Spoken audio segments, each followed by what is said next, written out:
they prepare for life without the protection of the females. Adult bull elephants are loners or travel in small groups. Jappy is the most skillful of them.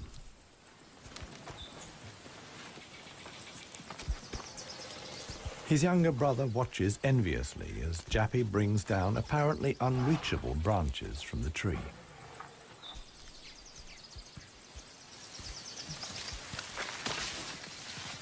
In the valley, Jappy is well known for such tricks.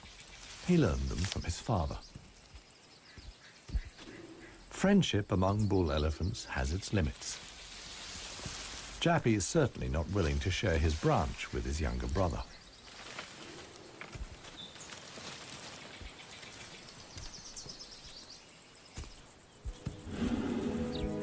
Their father, One Tusk, is now nearly 60 years old. His trademark is the missing right tusk, lost long ago in a hierarchical battle. For years, he was the undisputed king of the Huanib. Now he lives in seclusion. One Tusk's legs are weak. He can no longer keep up. The aging bull is already being watched by a male jackal, which lives in the Huanib Valley with its partner. Jackals mostly hunt smaller animals, but they wouldn't turn their noses up at a dead elephant.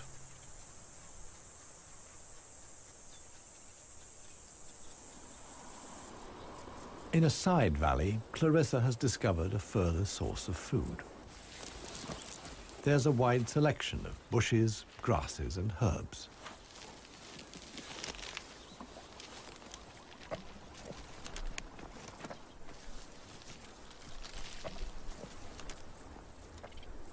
The elephants' climbing skills far surpass those of their savanna-dwelling relatives. This, too, is a form of adaptation to their special habitat.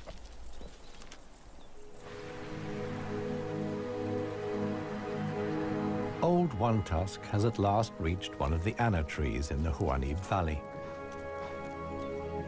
But Clarissa and co. haven't left very much for him to eat. He desperately searches for something edible in the remnants. In vain.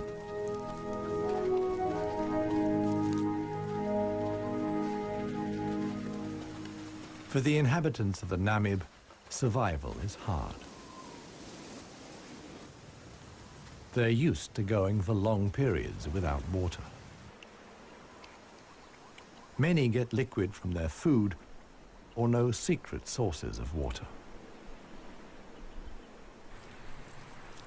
Regardless of size, every green leaf contains a minimum of liquid worth harvesting.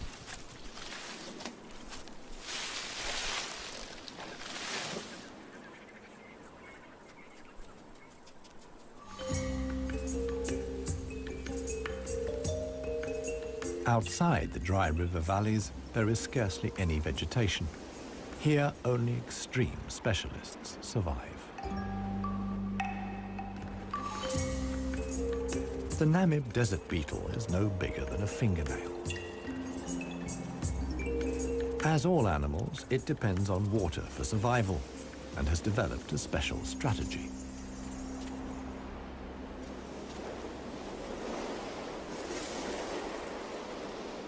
Even the tiniest traces of dampness in the air condense on its carapace. In time, a drop forms, which then flows directly into the beetle's mouth. This way of life limits the distribution of desert beetles to those parts of the desert that see fog. But where does the fog come from? The Namib is one of the few deserts in the world that stretch to the sea. The cold Benguela current from the Antarctic cools the seawater to a temperature of 12 degrees Celsius. When the water reaches land, it evaporates in the warm desert air. Around 200 days a year, The desert is wreathed in mist, which sometimes extends hundreds of kilometers inland into the dry river valleys.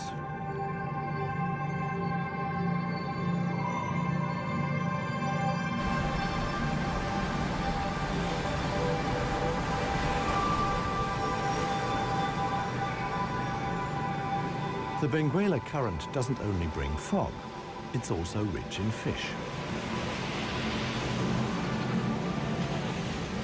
The animals that benefit most are the brown fur seals.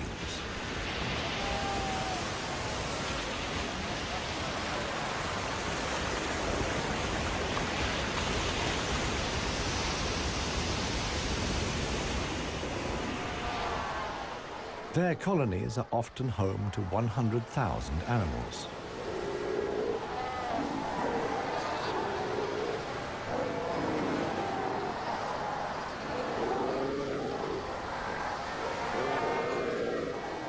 Right now, there's good reason for so many seals to congregate here. The mating season is just beginning.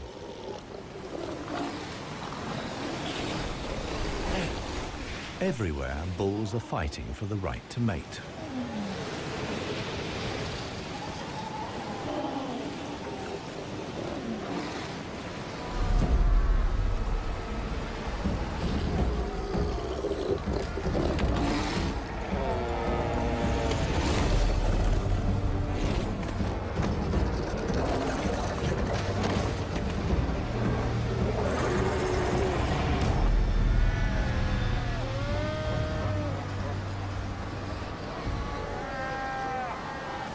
The strongest conquer a whole harem and then have their flippers full.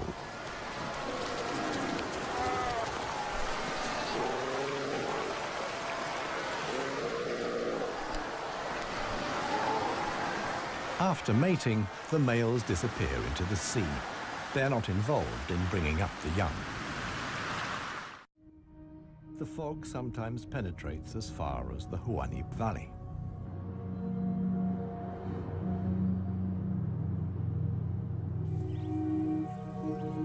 Now, even the biggest animals benefit from the moisture contained in the fog.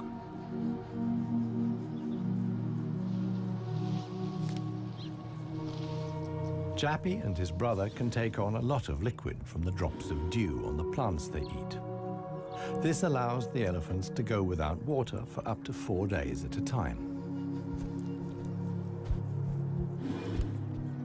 The pair are still on the move together.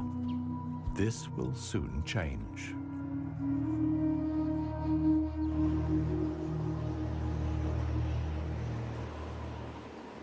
As the fog lifts, the sun illuminates a very special event. Families of elephants from other dry river valleys are on their way to the Huanib Valley. They're following the calls of their relatives, which they pick up via the soles of their feet, as via a stethoscope. More and more elephants join Clarissa's family. Some of the animals haven't seen each other for years and exchange affectionate greetings. Jappy and his brother are also aware of the arrival of the females. When it comes to attracting a cow, in a flash, companions become rivals. Once upon a time, one tusk was also aroused by all the excitement. Today, it no longer has any significance for him. He wouldn't be able to deal with confrontations with other bulls.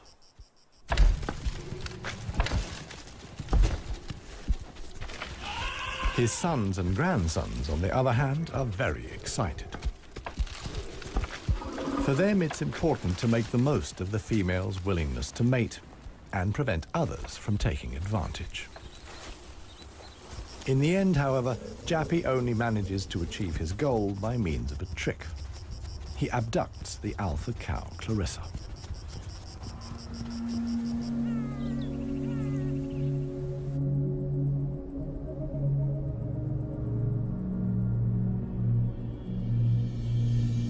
While many of the inhabitants of the valley spend the night hours asleep, this is the time of the real desert dwellers. The Namib sand gecko is only active at night. In the darkness, the little predator looks for crickets and spiders.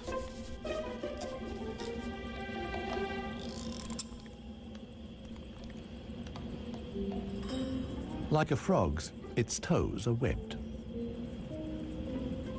This enables the lizard to seemingly fly across the dunes without sinking into the sand.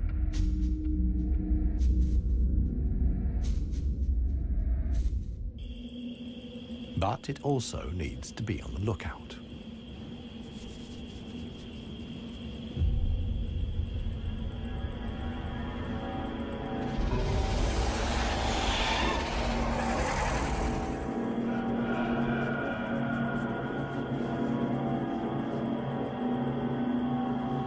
A sidewinding adder.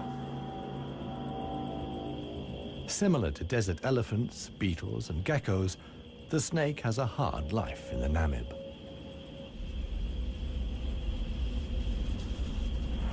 It has to hunt successfully to survive.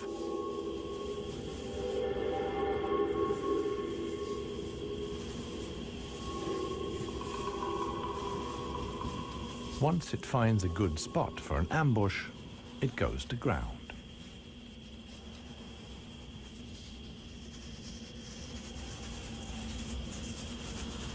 The snake is a predator that lies in wait for its prey, relying completely on its camouflage.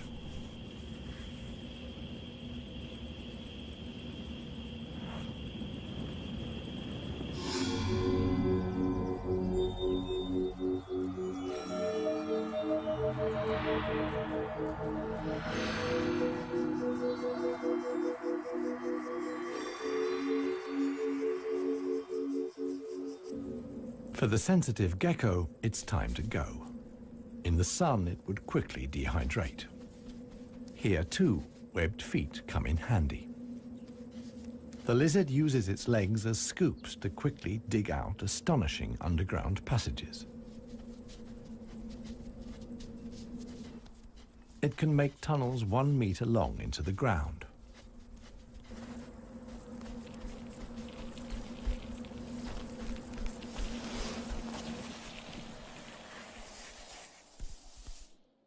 Here, it's safe.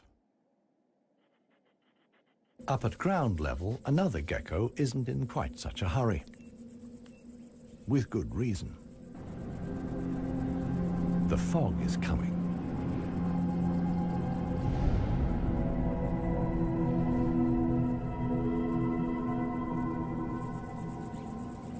The lizard's large, mirror-like eye surfaces allow the fog to condense here. At last, water.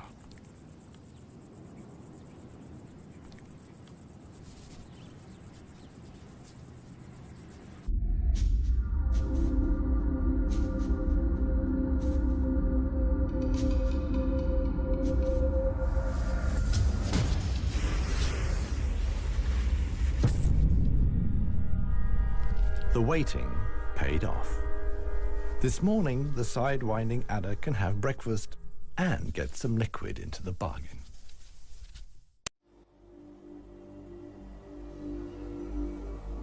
The Namibian winter is coming to an end, and with it, the mild climate brought by the fog.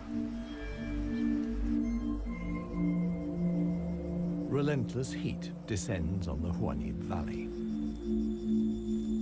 40 degrees Celsius in the shade. This is approaching the limit for even Clarissa's family.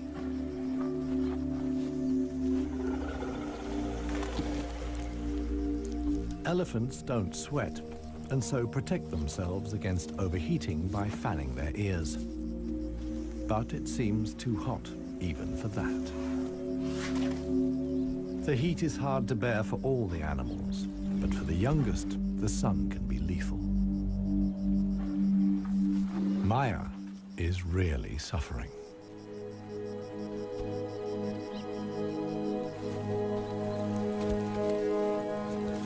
One tusk mobilizes all his efforts for one last attempt at an anna tree. But he no longer has the strength. Exhausted, he withdraws to the shade. During his long life, his legs have carried him more than 400,000 kilometers. As with most bull elephants, the last few steps he will take alone. Despite the heat, Clarissa can't afford to take a break. She urges her family to move on. Desert elephants have to spend up to 20 hours a day eating 200 kilos of plant material.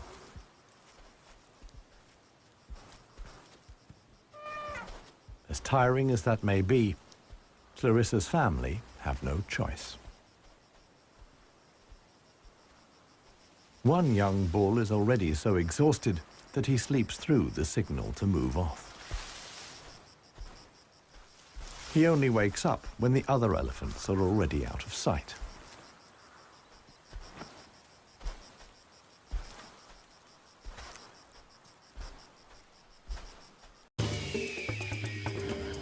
This show was created for you and your family to watch together.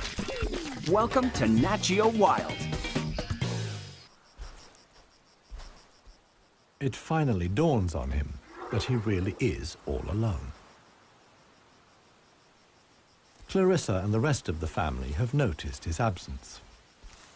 The animals try to locate each other via smell using their trunks, which are extraordinarily sensitive.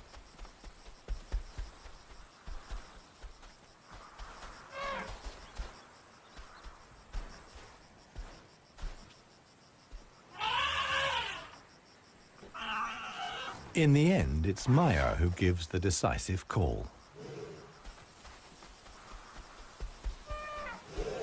Now the straggler knows which way to go.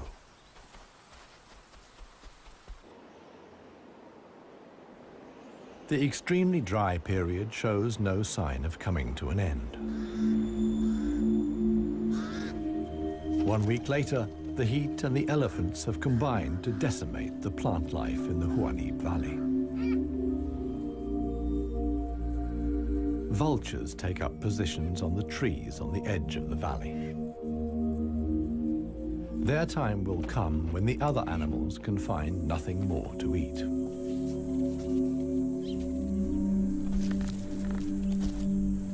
For Clarissa's family, a dead tree now becomes the sole source of food. In the desert, a tree of this size takes years to break down. And it's the elephants that turn it into food again for the other animals. They themselves only use 60% of what they eat. The rest they excrete undigested. In this way, they distribute seeds, like those of the anna tree.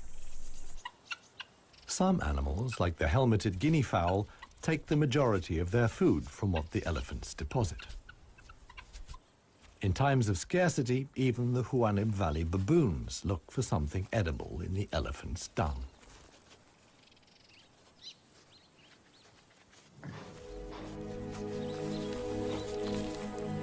Old One Tusk has one more go at the wood.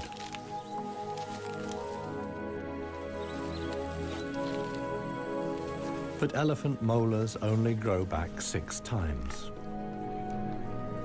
One Tusk's teeth are worn out, and his attempt to eat wood the way he used to is doomed to failure. In other parts of Africa, older elephants seek out swamps where they can live for a while longer on softer leaves. Here, there is no such possibility.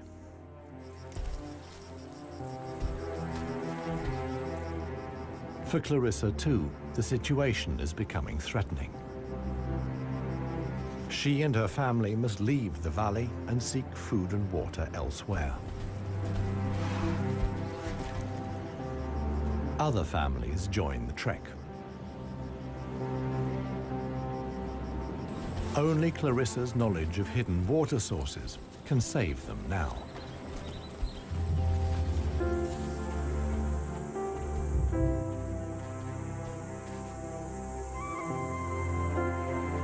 Scarcely any animals are left in the valley. Even the jackals are leaving. In their search for food, they will move along the Huanib Valley until they reach the coast. Only one tusk is too old and too tired for the trek. The one thing that could save him now is rain that would let soft grass grow. With this slim hope, he remains behind.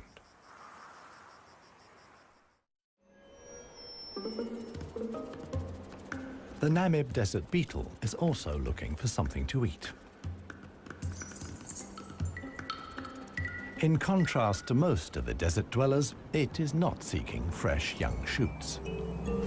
The beetle is on the lookout for plant residues. The unceasing wind is a help. It sweeps fragments of plant life together in valleys and hollows between the dunes. Mostly it's just a few bits of leaf. But sometimes it collects and becomes something like a herbal rubbish dump. Although the plants are completely dried out, they still contain important nutrients.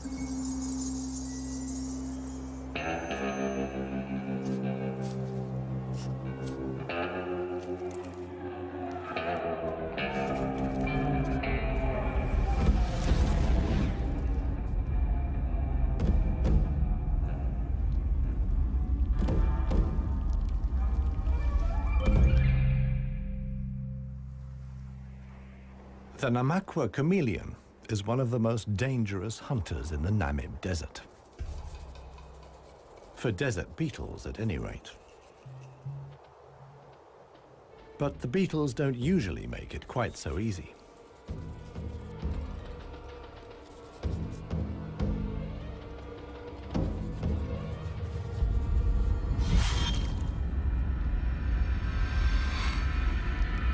The beetles aren't only full of protein, but also provide essential liquids for the lizard.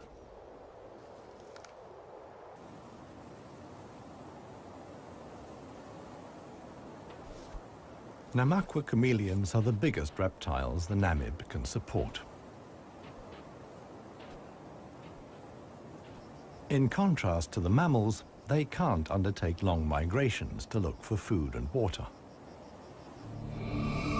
Similar to the Huanib, a river once flowed here. Along its banks, animals like chameleons penetrated deep into the desert. Hundreds of years ago, the dunes slowly invaded the riverbed and cut off the water supply. This process was so slow, however, that the animals had time to adapt to the new conditions.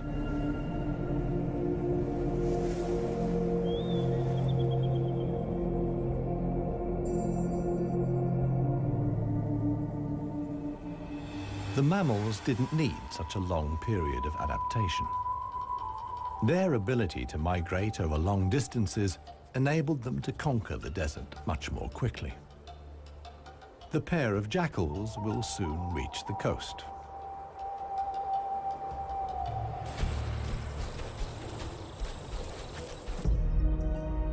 Clarissa, meanwhile, is still searching for water. Little Maya is already exhausted.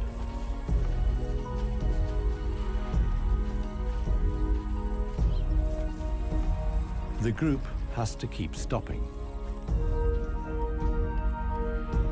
The animals are reaching the limits of their strength. Clarissa can produce less and less milk for her daughter.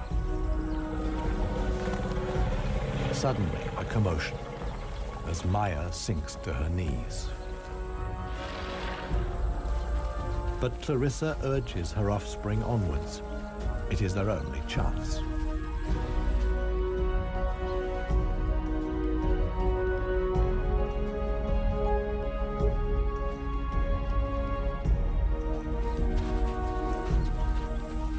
As dusk falls, they finally arrive.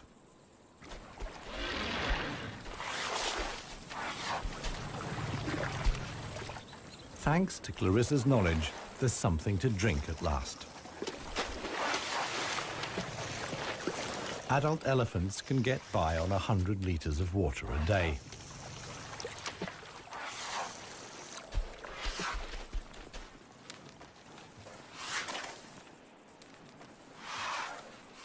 The subsequent dust bath serves to protect the elephant's skin from the relentless sun. The trek to the next source of food is long. The following morning, Clarissa will move on.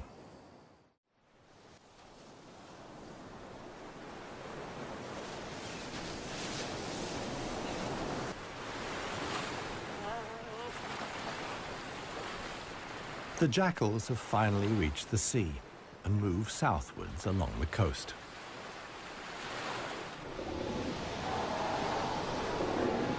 The new generation of brown fur seals is just arriving.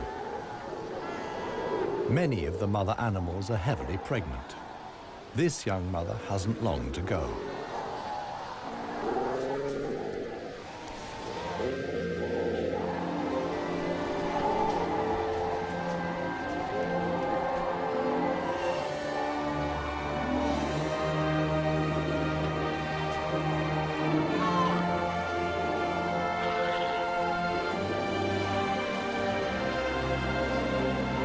The mother at once welcomes her offspring into the world.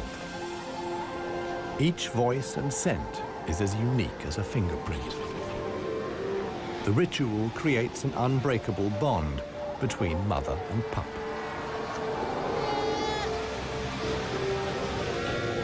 Directly after the birth, the pup has to be suckled.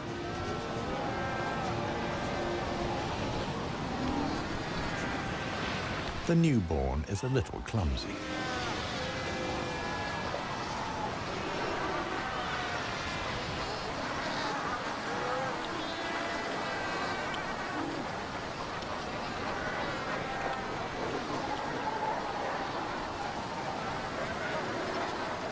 The young mother is not alone.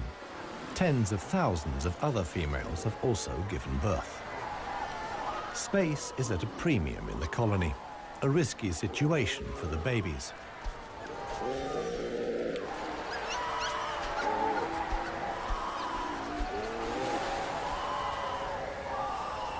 To minimize the danger, the seals organize a kindergarten. Many of the mother animals leave their newly born pups here.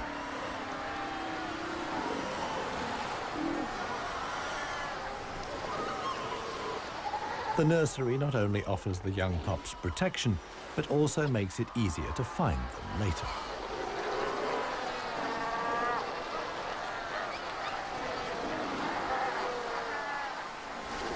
The mother seals have to go out hunting every day to make sure their milk is nutritious enough for the young.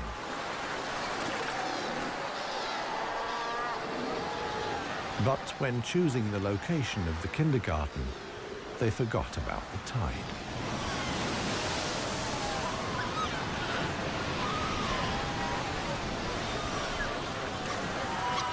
The pups fight desperately against the onslaught of the waves.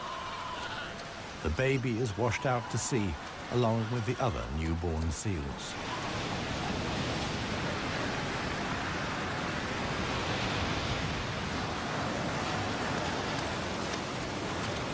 Seal pups can swim, but they don't have the protective layer of fat of adult animals.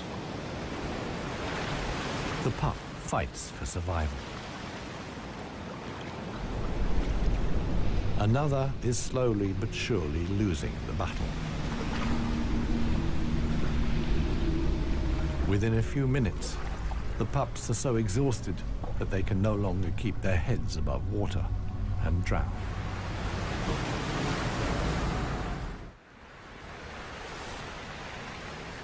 The next morning reveals how great the danger posed by the sea is for the seal pups. The shore is full of little corpses, washed up by the tide.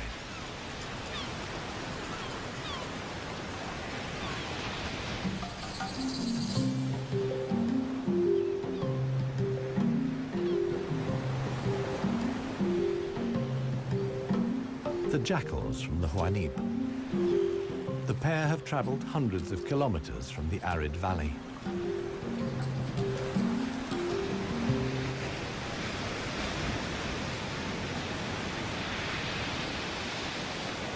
The seal colony is now their only chance of food.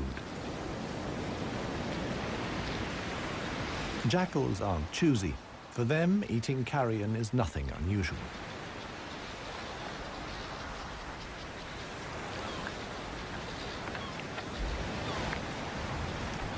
They'll be spending the coming weeks at the seal colony. Only when the pups are old enough to swim enduringly, and thus the supply of food runs out, will the jackals return to the Huanib Valley.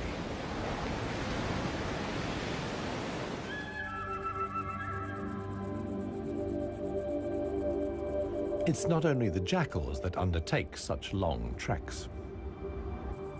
The other inhabitants of the Huanib have a long way to go.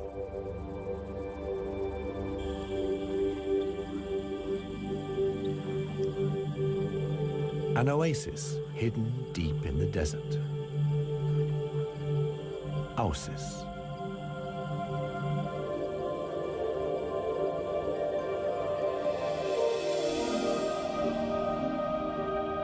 It lies like an emerald in the middle of the desert.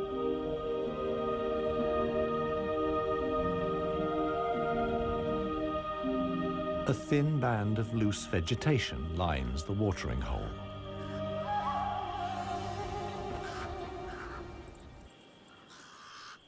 The pied crows are getting worked up about something.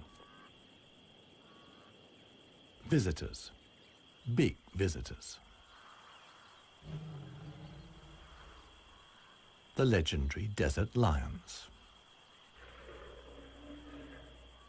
Desert lions are so unbelievably rare that scientists have fitted them with transmitter collars so that the big cats can be monitored and protected. Two females have taken up positions in the undergrowth with their young. The experienced predators know that it's just a matter of watching and waiting. And indeed, many animals are making their way here. The oryx's numbers have thinned noticeably. Some are lagging far behind the main column.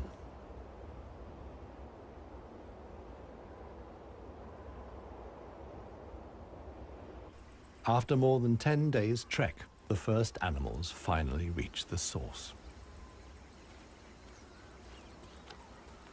Cautiously, they approach the steep bank. They're in danger of sinking into the soft ground.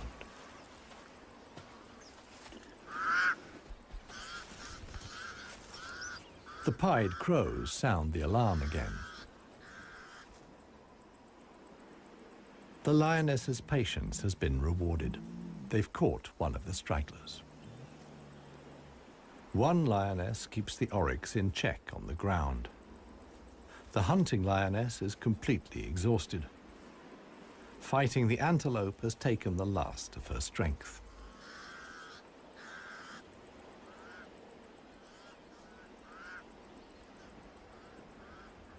She drags herself back to the bushes to get her cubs.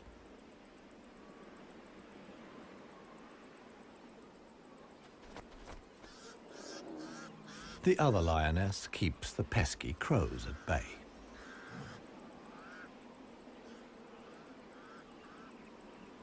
Luckily for the huntress, the cubs quickly grasp the situation.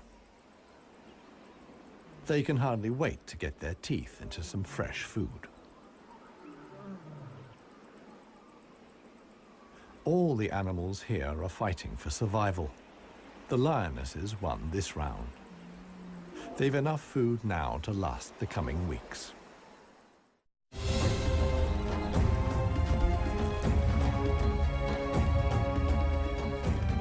Clarissa and her family have finally reached the neighboring Dry River Valley.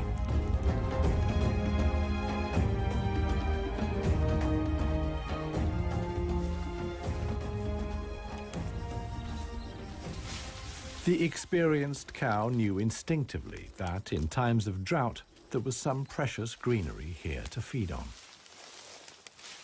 The exhausted animals can at last fill their stomachs again.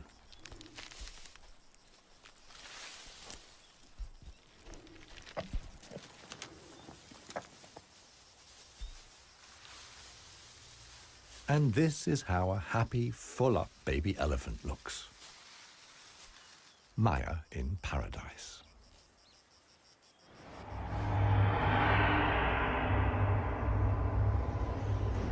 A strong wind blows in from the coast, and sandstorms form in the hinterland.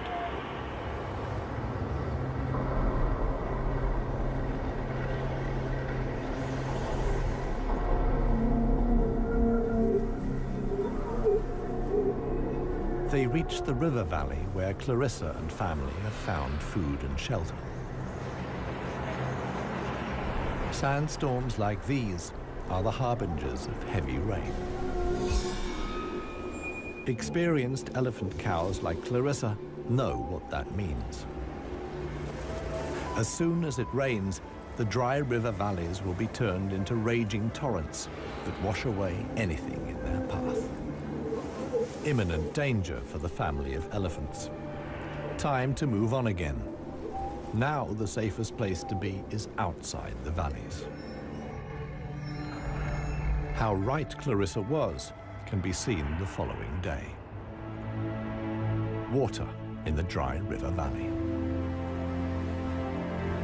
Only every 10 years or so is the rain strong enough for the flood wave to reach the sea.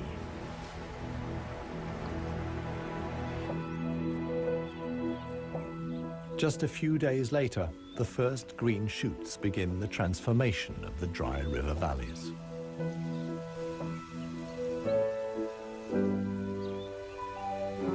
The Huanib Valley, too, is bursting with new life as the first exiles return.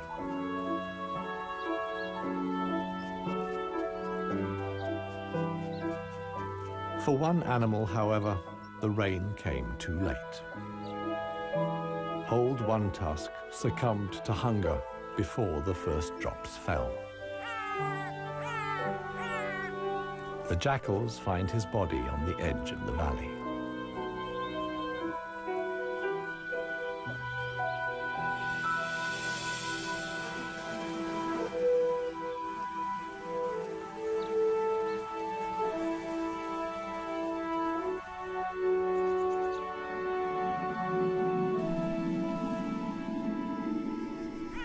The jackals don't approach the body until evening.